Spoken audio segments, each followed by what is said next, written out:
Thank you very much. Thank you, ERF, and thank you, Ahmed, for the generous introduction, and thank you, ERF, for the invitation. So I have a couple of words about who I am, just to clarify my presentation. And as I keep saying, I am not an economist. Good for you. So, why I'm saying that, other than to have you smile, is to say that although I work on economic issues, I do so using a very different theoretical and methodological standpoint. And I think this is an important point to make about multidisciplinarity and about the difference between method and subject. Secondly, to say that I recognize the validity of economic, econometric, economistic, macroeconomic approaches, but I am a little bit troubled by the fact that we are, at least in Egypt, still using categories very complacently, and very little of the feminist method has percolated into the methodologies and categories that we've been hearing about. So this is just an introduction to say that I'm trying not to do that, and that's why you will find that maybe I'm using having a different conceptual implication or content for some concepts that are used differently in different methodologies. So my paper questions the fairness of social transfers and income support policies that ignore the unfairness of women's unpaid work. My focus is on Egypt, and I will review available data analyzed by others on women's unpaid work and on the social policies that could support women undertaking this work.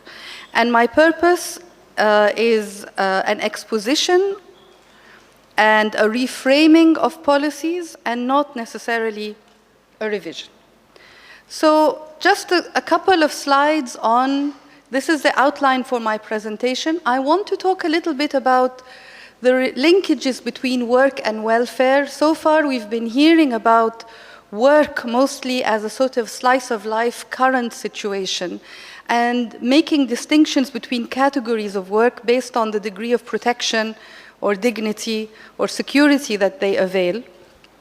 But in my presentation, I want to talk about non-market-based social protection in view of what's happening to labor markets. And here, this will lead me to say that actually this is a field where women were privileged, at least in Egypt. There was a bias for more protection for women, but this is changing. And then I want to talk about the cash transfers programs that I helped design and which have gone national, Karama and Takaful, and try to frame them as a social pension, as a feminist intervention, because this is where they came from. So first of all, I just want to remind us that social citizenship, which is the justification of the welfare state, is a national progress from the idea of legal rights or legal equality and political rights to social rights that were derived from a golden age of full employment. But women as individuals were mostly excluded from this benefit because it was assumed that they were being provided for. And even in the West, where full employment was a fact, working women had the wage gap was higher, they had fewer protections. But to remind us that stable democracies need a level of social integration that only genuine social citizenship can inculcate. And that therefore, when we talk about welfare provisions, we're talking about something that is a concern all over the world. So never mind Egypt and our situation, look at the conversation on tax credits in the UK, or the conversation on working hours in France. These are really at the heart of politics as we know it. And we also are at a moment where there's a revision of the concept of work. I'm sure many of you have read either the book or the article by Paul Mason on the value of work. Claim it's a very Eurocentric and maybe exaggerated notion that work will be replaced by leisure because of the abundance of information and the fact that we will now have to derive value from something other than work. But in general, we know that there's a paradigm change in technology, in consumer behavior, in production systems, trade, and changing structures of opportunity that are making work itself problematic and definitely not sustainable as a source of welfare. And in the literature in general, there are three arguments for this. One is that welfare is actually becoming a disincentive for people to work. That's the sort of European model problem. There's a problematic about the cataclysmic effect of aging populations or changing demographic profiles. And in our part of the world, we still talk about demographic gift, but it's a fastly closing window. And there are also the consequences of global competitions to the bottom that are sort of punishing generous welfare systems. In all cases, we are talking about a crisis or a discussion about the relationship between work and welfare that is leading in many parts of the world, and I'm arguing, and based on the data collected by Ragi in terms of female labor force participation, to a dismantling of social protection and security at work. The work that is available is unprotected work, and it doesn't look like it's going to be protected by markets. So where does that leave us? How do we avail the kind of welfare benefits, whether they're health insurance, savings, risk protection, various social rights, if it's not going to be from markets and in terms of the actual profitability of work? Now, this leads me to a discussion of welfare and coming back to Egypt, and to say that on these, so we have two contrasting situations. If we look at Egypt on the left and the rest of the world on the right, Egypt on the left until maybe the 70s had a gold standard of protection for women in formal public employment. We had decent periods of paid maternity leave. You could actually take maternity leave for 13 years. It wouldn't, of course, all be paid, but you had a right to do that without losing seniority, flexible hours for breastfeeding, on-site daycare, social and health security, access to preferential terms of credit for purchase of durable goods and holiday resorts and so on. And this is no wonder that all the graphs we've seen shown by Ragi and others say that women in this sector, after marriage, continue to work. It's not because of the pay, obviously, because we know the pay is very small, but I would argue that it's because of the protection. And that protection gives women a sense of dignity. So it's not just the material, substantive content of the protection, but also the sense of dignity and identity. On the other hand, the 2015 analysis from UN Women shows that on the whole, globally, women are 2.5 times spend 2.5 times more time on unpaid care work. The pay gaps persist 24%, and the vast majority of women are globally here, not just in Egypt. I won't say the Egypt figures because I think Ragi has already talked about them, and Rana and others. 75% are engaged in unprotected informal work. And unprotected informal work is, as you know, informal market work. Inside the home is worse than outside the home. Unpaid family work, outside or inside the home, and care work. And one wonders, depending on where your position is this a problem or is this a solution? I mean, the millions of women who are entering these kinds of work arrangements, is it to solve a problem? Probably. It's definitely not to create a solution for our economy. But I think the biggest problem, and it's data from analyzed by Dr. Salwa Al-Antari, is about unpaid family work, care work, not unpaid family productive work. And here in this slide, you can see that the gaps are huge. And if you look at cleaning, cooking, and other domestic activities, of those who said yes to doing this work, it's 4.4% of men and 88.6% of women. But you can also see full-time care of children and the elderly, 32% of women and 5.3% of men.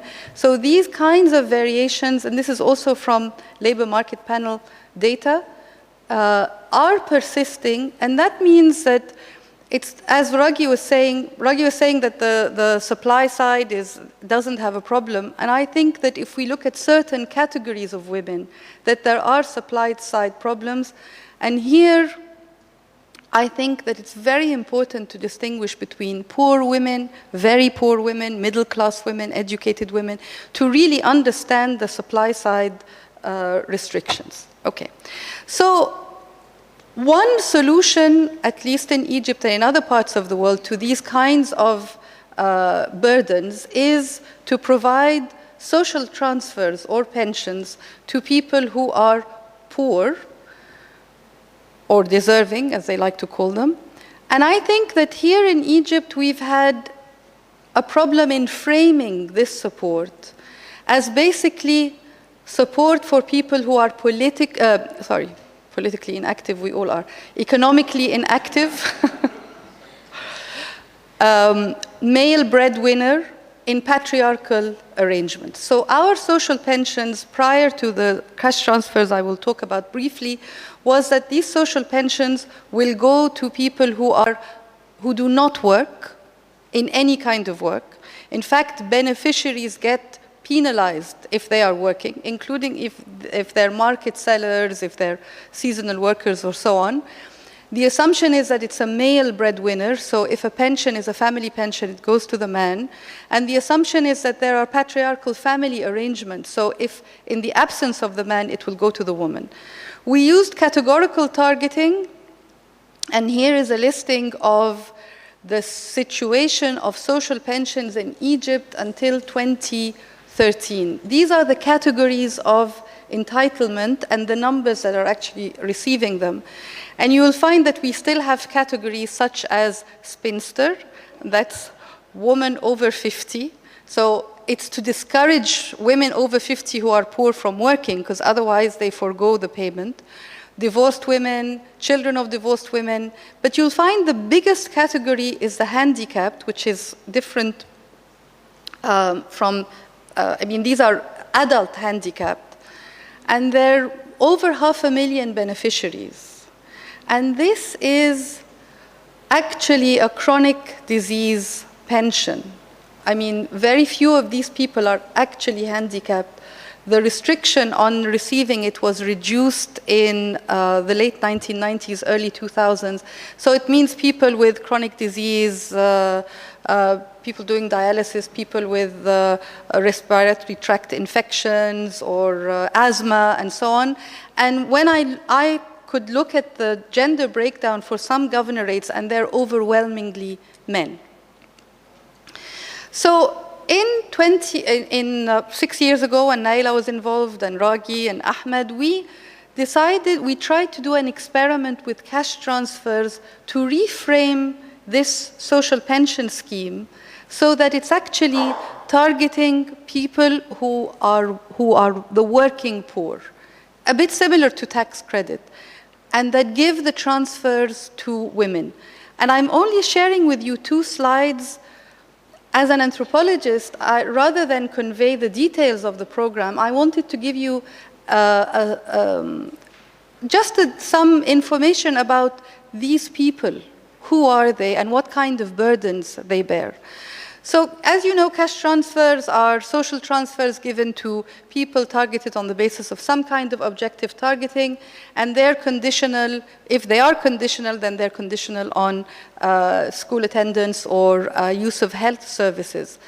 In our small pilot in Ain al-Sira, before the programs became Karama and Takaful and went national, our health conditionality was actually a clinical baseline. We asked all the families who would be taking the program to go through a clinical baseline, taking stool, urine samples, a blood test, and a checkup. And in another paper that I've written with Lenka Benova, we're arguing that this is a much more beneficial health conditionality.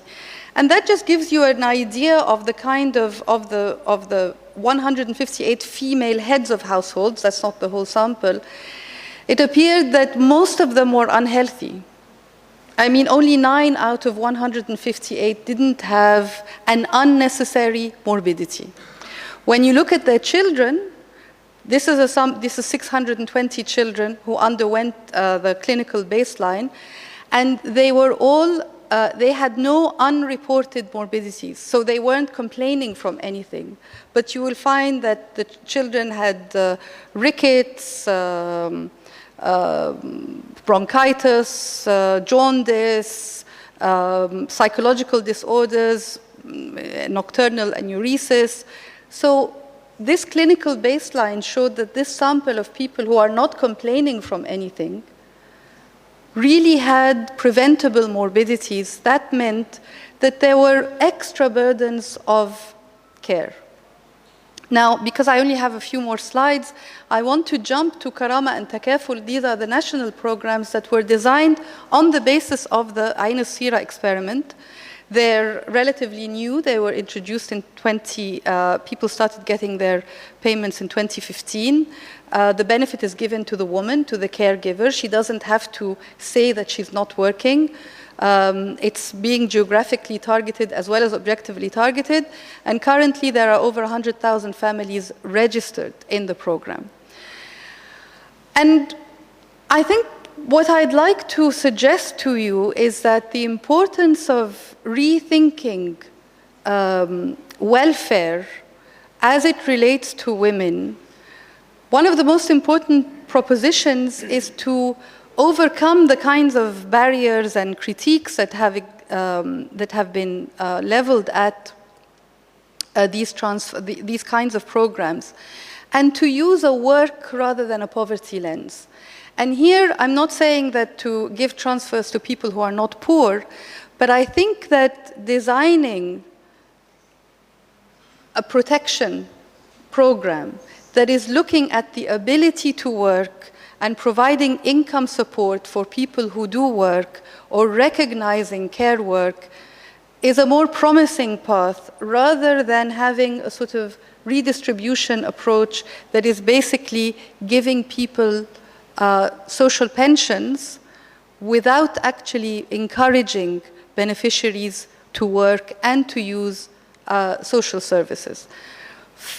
So when we did this, we found that the impact in Ain al-Sira, going back to Ain al-Sira, on women's work, the program had a small impact on better quality work for women. So women were working fewer days, but a higher percentage of them were working before and after. This is a before and after intervention. Most importantly was the impact on domestic violence, which was substantial.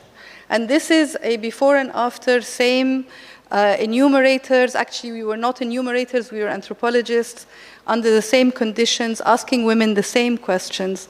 And their intolerance for domestic violence was quite, I mean, it's a small number. I'm not presenting this as an econometric finding, but as an indication of how framing social protection programs and cash in a way that dignifies women's care work and unpaid work can actually have, I can't call it substantial, but is a promising intervention in terms of addressing power imbalances in the household. And these are my concluding options. So when we talk about economic equality, I'm suggesting that we look at life cycle approaches rather than current working, but at the conditions of, not just the conditions of work, but the conditions of protection that are provided by work, to link work and welfare. And of course, this applies to both men and women. But women have an added patriarchal risk because it's not a level playing field. I mean, you know, motherhood may be its own reward, but the fact is that patriarchal societies may, women may have equal economic risk, but their social and political risk is higher. to use a work lens rather than a poverty lens when designing programs, and to consider these programs as tools of recognition rather than tools of redistribution. Thank you.